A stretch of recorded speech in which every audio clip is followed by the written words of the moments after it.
mwaradutunye twarumvise, mwarakunze kutubaza muti mbega n'ayahe masoko 10 ya mbere mu gihugu c'u Burundi yoba yinjiza amafaranga menshi canke yoba akunzwe mu gihugu cacu c'u Burundi. Abantu benshi bakunze kuba bibaza mbega ibidandazwa nk'ibi twobikura muri yahe soko, abandi bakibaza muti mbega ni yahe soko irimo ibintu vyose dushobora gukenera. Uyu munsi nabateguriye buri soko yose nico ushobora kuyisangamo kenshi na kenshi. Turaza gutemberera amasoko yose agize kino gihugu cacu c'u Burundi, ariko tuza kubakuriramwo 10 ya mbere aza mu bibanza 10 bitangura. Mubane natwe maze dushobore kubana. Ushobora gukora subscribe canke ugakora s'abone, ugatanga iciyumviro muri commentaire canke buri kimwe cyose dushobora kukuronderera. Ushobora gukanda like canke j'aime maze ugashobora no kubisangiza inshuti zawe kugira tuzore tubana buri munsi. Reka tugende dutangura tudatinze na gatoyi. Turagenda duhera ku mwanya w'10. Ku mwanya w'10 mu masoko 10 ya mbere mu gihugu c'u Burundi turahasanga isoko yitwa Marché do Muyinga. Iyo ikabiri mu ntara ya Muyinga. Isoko ya Muyinga akaba ari imwe mu masoko 10 ya mbere mu gihugu c'u Burundi ashobora kuba adandarizwamwo abantu benshi. Iyo soko ya Muyinga ikintu gikunze kuba kirangwayo cyane, hari ibintu vy'ibifungurwa bimwe bimwe biva hanze y'igihugu. Turavuga nk'umuceri, ubufu n'ibindi byinshi bitandukanye biva hanze y'igihugu. Nibuka ko intara ya Muyinga ikaba ari imwe mu ntara zegereye igihugu ca Tanzania. Byinshi bivuye muri Tanzania bikaba bibanza gushikira muri iyo ntara ya Muyinga. Nico gituma ino soko ya Muyinga yaje ku mwanya w'10. Turagenda ku mwanya ugira 9. Ku mwanya ugira 9 turahasanga isoko rizwi cyane nka Marché do Musaga. Isoko ya Musaga ikaba iri mu gisagara ca Bujumbura muri komine Muha. Iyo soko ikaba ari imwe mu masoko 10 ya mbere mu gihugu c'u Burundi yoba yubatse mu buryo bwa kijambere. Isoko ishobora kwitwa kijambere gute? Ni isoko yugagwa, ni isoko ifise amategeko, kandi ni isoko ikora kuva ku wa mbere gushika ku munsi w'Imana. Iyo niyo soko iba ari ya kijambere. Turagenda ku mwanya ugira 8. Ku mwanya ugira 8 turahasanga isoko izwi cyane nka Marché do Kinama. Iyi soko nayo ikaba ari imwe mu masoko 10 ya mbere mu gihugu c'u Burundi afise ivyangombwa bikwiye kandi ya kijambere. Akaba ari isoko yugagwa, akaba ari n'isoko irangwamo cyane cyane ibintu vy'ibifungurwa. Turavuga nk'akarorero ikintu citwa imikeke nikigera kibura muri iyo soko canke ibintu vy'indagara. Ni isoko idandarizwamwo n'abantu benshi cyane. Turagenda ku mwanya ugira 7. Ku mwanya w'7 turahasanga isoko izwi cyane nka Jabe. Isoko ya Jabe ikaba iherereye mu gisagara ca Bujumbura muri komine Mukaza, intara ya Bujumbura. Kenshi na kenshi muri iyo soko ya Jabe tukaba dukunze kuba tuyumva ko ivugwa cyane ko ari isoko ikunze kubibamwo ibirato kenshi cyane.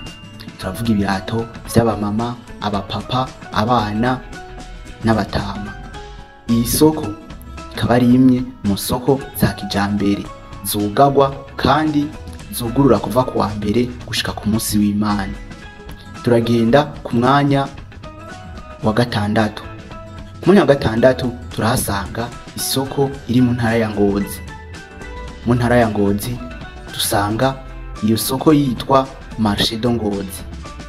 Iyi soko iri ku mwanya wa 6, Marché do Ngozi, akaba ari imwe mu masoko akunzwe muri iyo ntara. Ikaba ifise vyinshi bayikoreramwo. Iradandarizwamwo ibintu vyo mu nzu, ibikoresho bitandukanye, turavuga ibifungurwa n'ibindi vyankenerwa. Aho abari muri iyo ntara ya Ngozi buri kintu cose uba ukeneye ushobora kukironderera muri iyo soko, kuko iyo ukibuze muri iyo soko nta handi utagiye mu zindi ntara. Niyo soko ya mbere muri iyo ntara ya Ngozi. Turagenda ku mwanya wa gatanu. Imbere ko tubabarira ku mwanya wa gatanu, kuva ku mwanya wa gatanu gushika ku mwanya wa mbere, tubibutsa ko abantu bashasha baje kuri ino channel yacu ya YouTube ni BNB yacu. Ushobora gukora subscribe cyangwa mukagira s'abone. Ushobora gutanga iciyumviro muri commentaire cyangwa ugashobora kuvuga ivyo dushobora kukuronderera tukazobigushikiriza. Ushobora gukanda like cyangwa partage kugira bishikire inshuti zawe zose. Turagenda ku mwanya wa gatanu twihuse. Ku mwanya wa gatanu turahasanga isoko rizwi cyane nka Marché de Kotebu. Marché de Kotebu akaba ari isoko iri mu gisagara ca Bujumbura muri quartier ya Ngagara, ni muri commune Ntahangwa mu ntara ya Bujumbura. Isoko ya Kotebu nayo akaba ari imwe mu masoko abantu benshi bo mu gihugu baba basanzwe bazi. Tunibuka ko iyo soko ikunze kubibarizwamo cyane cyane ibintu vy'ivyamwa, ibintu vy'imboga, turavuga n'ibintu bijanye n'indagara. Ivyo ni ibintu vya mbere bikunzwe kuba bibarizwa muri iyo soko. Kenshi na kenshi abaranguzi badandaza mu gisagara ca Bujumbura cose bakaba barangurira muri iyo soko, kuko ni naho imiduga yose ivuye hagati mu gihugu ishikira, ndetse n'ibidandazwa vyinshi bishoboka bishikira kenshi muri iyo soko. Akaba ariyo soko yaje ku mwanya wa gatanu. Turagenda ku mwanya wa kane. Ku mwanya wa kane turahasanga isoko izwi cyane nka Marché de Kamenge.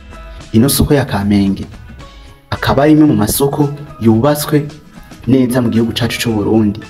Akaba ari isoko itamaze igihe kinini yubatswe, akaba ari isoko igeretse. Ino soko ya Kamenge ikaba ifise n'iyindi mugenzi wayo ariko yubatswe n'umuntu, nayo nyene ikaba igiye kugururwa mu minsi. Iyi soko ya Kamenge ikaba ikunzwe kubidandazwamo cyane impuzu, ibifungurwa n'ibindi vyinshi bitandukanye. Akaba ari imwe mu masoko aho ihurumbirwa n'abantu benshi, abavuye mu bumanuko bw'igisagara, mu burengero, mu buseruko n'ahandi. Abo bose barayigendera ino soko kenshi. Turagenda ku mwanya wa gatatu. Ku mwanya wa gatatu turahasanga isoko iri mu ntara ya Gitega. Iyo nayo si yindi ni Marché de Gitega. Iyi soko nayo akaba ari imwe mu masoko meza cyane dufite mu gihugu c'u Burundi, kandi akaba ari isoko igeretse. Niyo soko ya mbere nziza mu ntara ya Gitega. Akaba ariyo soko ikunze kuba ihurumbirwa cyane. Iyo soko neza na neza iri Gitega muri centre ville. Iyi soko ikaba ikunzwe kubarizwamo ibintu vyose bibaho bidandazwa mu gisagara ca Gitega. Turavuga ivyo gufungura, impuzu n'ibindi bitandukanye. Turagenda ku mwanya wa kabiri. Ku mwanya wa kabiri n'uwa mbere washobora kuba wibaza ni mbega ni yahe soko ya mbere cyangwa ya kabiri. Ariko ku mwanya wa kabiri turahasanga isoko izwi cyane nka Marché de Ruvumera. Ino soko ya Ruvumera akaba ari imwe mu masoko manini cyane mu gihugu cacu c'u Burundi. Akaba ari isoko bizwi ko ariyo ya mbere mu gihugu c'u Burundi ibarizwamo ibintu vy'impuzu kenshi na kenshi. Turavuga impuzu zivuye muri balo, turavuga impuzu kenshi z'amafaranga ari hasi atari cyane, turavuga n'ibindi bikoresho bitandukanye. Ino soko ikaba ikunze kubibarizwamo kenshi na kenshi ibintu vy'ivyuma, turavuga nk'ivyo kubaka n'ibindi bitandukanye. Iyi soko kenshi irakunzwe kuba ibamwo ibintu vy'ibikoresho vyo mu nzu. Ivyo vyose nibikunze kuba biba muri ino soko ya Ruvumera. Ino soko bikaba bizwi ko ari soko niniya cyane. Turagenda ku mwanya wa mbere.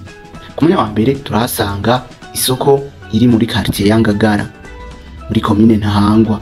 Iyo nayo si yindi, ni isoko izwi ku izina rya Buja City Market, benshi bakunze kuyita kwa Siyoni. Iyi niyo soko ya mbere mu gihugu cacu c'u Burundi, ikunzwe n'abantu benshi, irimo ibidandazwa vy'agaciro ndetse iranguramwo abaranguzi benshi. Ino soko ikaba ari imwe mu masoko ateye imbere mu gihugu cacu, akaba ari isoko ikundwa cyane. Mwakoze kubana natwe, mukomeze kugira subscribe kuri no YouTube yacu, mwongera mukanda like, mutanga n'ivyiyumviro muri commentaire, maze tuzori tubana buri munsi. Ciao ciao.